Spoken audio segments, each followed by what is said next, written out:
আচ্ছা, আমেরিকাতে থাকা মানেই টাকা আর টাকা। ওকে, বাংলাটায় কনভার্ট করলে ভালো একটা অ্যামাউন্ট মান্থলি পাওয়া যায়। বাট এই দেশে যে একটা ভালো একটা এক্সপেন্স আছে এটা তো বিবেচনা করতে হবে। যেমন আমি কনভার্ট করে একটা এক্সাম্পল দিই। আমি থাকি হচ্ছে নিউ জার্সিতে, আমি নিউ ইয়র্কে গিয়ে কাজ করি। তো আমার পার ডে মিনিমাম বাস কস্টিং হচ্ছে লেস দেন $11। তো আমার বাংলাটায় কনভার্ট করলে আসে হচ্ছে 1200 থেকে 1300 টাকা মিনিমাম। তো এই টাকা দিয়ে আপনি একবার চিন্তা করেন, আমি প্রতিদিন ঢাকা থেকে কক্সবাজার গিয়ে সমুদ্র বিলাস করতে পারি।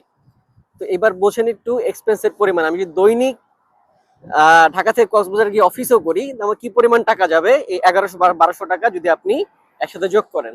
তো এটা হচ্ছে এক্সপেন্সের পরিমাণ।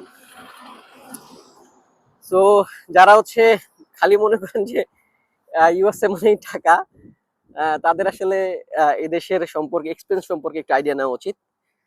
তাহলে বুঝতে পারতেন যে এই দেশে টাকা ইনকাম করা যেমন ভালো একটা অ্যামাউন্ট ইনকাম করা যায়, আর এদেশের খরচের পরিমাণটাও তেমন। ধন্যবাদ।